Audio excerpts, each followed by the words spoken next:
రాజధాని రైతులకి రైతు కూలీలకి యువతని ఆగడాలు దొంగ కూటమి ప్రభుత్వానికి నమస్కారాలు.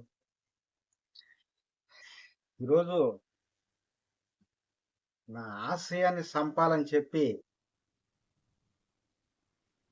నేను రైతులకి రైతు కూలీలకి న్యాయం చేయమంటే 26వ తారీఖు డిసెంబరు రంగా గారు చచ్చిపోయిన రోజు నిన్ను చంపుతామని దాడి చేసి ఎవరెవరో గుర్తు తెలియని వ్యక్తులను పంపించి అనేక రకాల ఇబ్బందులు పెట్టి నాకు గాని నా కుటుంబం గాని ఏమైనా జరిగితే నారా చంద్రబాబు నాయుడు సీఎం ఏం జరిగిద్దో నీకు తెలియదు. తర్వాత ఎవరెవరిని పంపించి ఏం చేపిస్తున్నావో ఆనాడు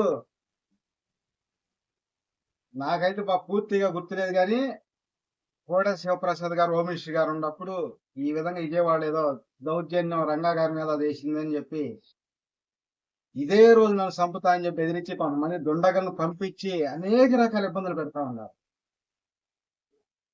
ఆయన ఏమేం చేయొచ్చు, ఆయన ఆశయాలు చచ్చిపోవాలా. ఒక రంగా గారిని చంపితే లక్షలాది మంది రంగా గారులు పుట్టారు. ఈ జేకేఆర్ ఈ రైతుల కోసం చేస్తున్న పోరాటం అంటే నువ్వు లక్షల ఎకరాలు ఊరక తీసుకోవాలనుకుంటే నేను డబ్బులు అడిగే కొంచెం న్యాయం చేసి తీసుకోమన్నా, అది ఒక్కటే నేను చేసిన తప్పు. ఈ రోజు నాకు జరుగుతున్న అన్యాయం ఏదైనా నాకు నా కుటుంబానికి జరిగితే నువ్వు నీ కుటుంబం ఈ రాష్ట్రంలో లేకుండా తరిమే రోజు దగ్గరలో ఉంది. అమాయక ఎన్టీఆర్ ప్రజలు అమాయక ఎన్టీఆర్ కుటుంబం లాగా ఎప్పుడు అందరూ అలాగే ఉంటారని అనుకోవద్దు. ఎందుకంటే నేనైతే వాస్తవంగా దైవ సాక్షిగా నేను ఎవరికైనా మంచి చేయాలి అనుకుంటా. మీరు మళ్ళీ గెలుస్తారు, మంచి చేయండి అని చెప్తున్నాను నేను ఇప్పుడు కూడా. మీరు ఇదే వరవడి కొనసాగిస్తే మీ దౌర్జన్యాలు, మీ రెడ్ బుక్లు, నీ కొడుకు నీ పేరు రాసుకున్నాడు అంటే ఒకసారి చెక్ చేసుకో చంద్రబాబు నాయుడు గారు, సీఎం గారు. నేను చెప్తున్నా, నీ కొడుకు లోకేష్ గారు, నారా లోకేష్ గారు, నారా చంద్రబాబు నాయుడు గారు, ఆంధ్రప్రదేశ్ సీఎం గారు, నీ పేరు రెడ్ బుక్ లో రాశారంటే ఒకసారి చెక్ చేసుకోండి. అమాయక ప్రజల మీద దౌర్జన్యాలు చేయటం కాదు, మీ అఖండాలు కాదు, ఆగడాలు కాదు. మీరు చేసే రాజకీయం ఏంటో అందరికీ తెలుసు. ఇలాగే కొనసాగితే తెలంగాణ నుంచి అమరావతి ఎలా వచ్చారో అమరావతి నుంచి కుప్పంకే పరిమితం అయిపోతారని చెప్పి నేను మీకు తెలియజేస్తున్నా ఈ ప్రెస్ మీట్ ద్వారాగా.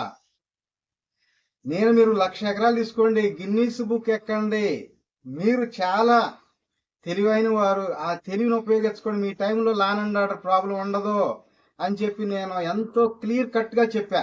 మీరు పదే పదే కూడా ఆ దౌర్జన్యాలు మర్చిపోవటం మరి మీరు చేస్తున్నారో మీ వెనకమాలు ఉన్న వాళ్ళు చేపిస్తున్నారో నాకైతే అర్థం కావట్లేదు. కానీ ఇక్కడ 5 సంవత్సరాల నుంచి నా మీద దాడి చేస్తున్నారు నీ పేరు చెప్పుకొని.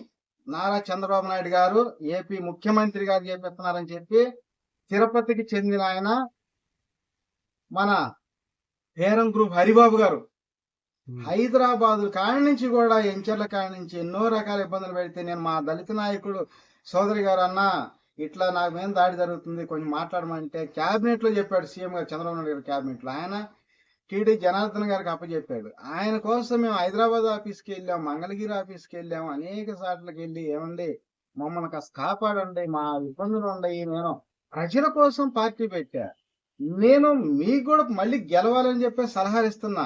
ఆ విధంగా అనేక మార్లు కూడా నేను మీ మంచి కోరే చెప్పాను, కానీ మంచి చెప్తే మళ్ళీ గెలుతా అవకాశం ఉంటుంది, లేకపోతే ఇబ్బంది పడతారని చెప్పా. కానీ ఎప్పుడు కూడా మిమ్మల్ని వ్యతిరేకించి మాట్లాడలేదు. ఒకవేళ మాట్లాడాల్సి వచ్చినా కూడా నేను ప్రాణం సైతం తెగించే మాట్లాడతాను తప్పితే భయపడతాం మాత్రం ఉండదు. ఎందుకంటే నేను ఈ ప్రాంతంలో 12 సంవత్సరాలు అయింది. వాస్తవంగా చూస్తున్నారు, మీరు రాజధాని అని చెప్పి యూనివర్సిటీ కాడని అట్టని ఇట్టని అనేక రకాలుగా ఇబ్బందులు పెట్టినా కూడా రైతుల్ని పాపం వాళ్ళు అమాయకులు అయ్యి మీరేదో చేస్తాను ఎదురు చూస్తున్నారు, మీరు ఏం చేయటంలా. కాబట్టి నేనేంటంటే ఎకరానికి 1 కోటి రూపాయలు తీసుకున్నాయా, వాళ్ళ పిల్లల పెళ్ళిళ్ళు కానీ, చదువులు కానీ, లేకపోతే వాళ్ళకి ఇంకా ఏదైనా ఆరోగ్య పరిస్థితులు కానీ అనేక ఇబ్బందులు ఉంటాయి. వాళ్ళు ఊళ్ళో ఏంటంటే ఒక 10 మంది పెద్ద రైతులు ఉంటారు ఎక్కడన్నా కానీ, ఏ ఊర్లో అయినా కూడా 90% చిన్న సన్నకారు రైతులు ఉంటారు. వాళ్ళు మీకు కూలింగ్ ఇస్తే వాళ్ళ జరుగుబాటు లేని పరిస్థితి అవుతుందని చెప్పి నేను 1కి 100 సార్లు ఆలోచించి ఎకరానికి ₹1,00,00,000 గవర్నమెంట్ డైరెక్షన్ 4 పెట్టిందో ఇది తీసుకోండి.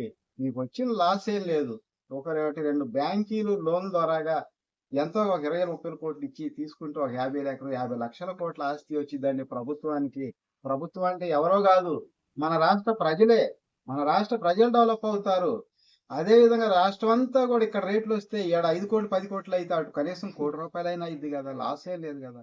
నేను ఇన్ని రకాలుగా ఒక పేద రైతు కుటుంబం నుంచి వచ్చి నేను ఇంతగా ఆలోచిస్తుంటే మీరు ఇన్ని సంవత్సరాల రాజకీయ అనుభవం ఉండి కూడా మీ యొక్క స్వార్థం, ఎందుకంటే వీళ్ళకి ఎందుకు ఇవ్వాలి, వీళ్ళని ఎందుకు డెవలప్ కానియాలి, అణిచివేయాలి అనే రేట్లు రానియకుండా పూలింగ్ నెపంతో ఆపేసి ఆయన వచ్చే 3 రాజధానులు అన్నాడు. ఆయన ఒక్కసారే 3 రాజధానులు చంపాడు. నువ్వు గంటకి చంపుతున్నావు, పూటకి చంపుతున్నావు ఈ రైతుని, ఈ రైతాంగాన్ని, ప్రజల్ని. అందుకని నేను చేస్తే నా మీద ఇన్ని రకాల దాడులు, అనేక మార్లు ఇబ్బందులు.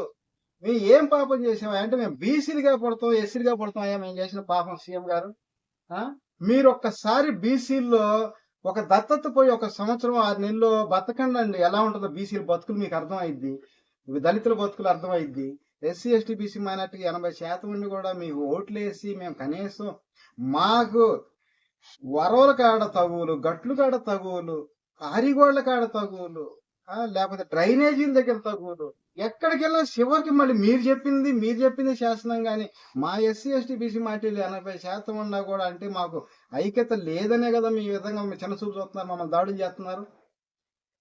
ఎన్ని రకాలండి. నేను ఒక ఎంచర్ వేసుకుంటే ఒక ఎల్పీ నెంబర్ అండి, ఒక బీసీ నా కొడుకును కాబట్టి నేను 2 రాష్ట్రాల్లో ఒక ఎల్పీ నెంబర్ ఇలాపోయారా మీరు? రెడ్లు పరిపాలన చేయని, రావులు పరిపాలన చేయని, లేకపోతే అట్లాగే గతంలో 3 రాజధానులు అని జగన్ గారు అన్నప్పుడు వీళ్ళు 5 సంవత్సరాలు రిలే నేషన్ తీసుకొని ఆయన ఆ రోజు అఖిలపక్ష సమావేశం ఏర్పాటు చేసి 1 గంట మీటింగ్ పెట్టి మాట్లాడుకుంటే అయిపోయింది. అట్లాగే ఇప్పుడు కొన్ని ఎంత పెద్దవాళ్ళైనా కూడా ఒక్కోసారి రాంగ్ డిసిషన్ తీసుకుంటారు. అలాంటి ఏంటంటే ఇలా ఉదాహరణ మరి మన చంద్రబాబు నాయుడు గారు కూడా ఈ మెడికల్ కాలేజీలు అనేది విద్య ప్రైవేట్ పరం అయితే అది సామాన్య ప్రజలకి అందుబాటులో ఉండదు. కార్పొరేట్ సంస్థలకు వెళ్ళిపోయిన తర్వాత వాళ్ళు చెప్పిందే వేదం, వాళ్ళు ఎంత అడిగితే అంత కట్టి రావాలి. ఏం చేయలేరు పాపం ఈ పేద ప్రజలు, బడుగు బలహీన వర్గాలు అందరూ కూడా. కానీ వద్దు అలాగే ఉంచండి గవర్నమెంట్ తరఫున అన్నారు.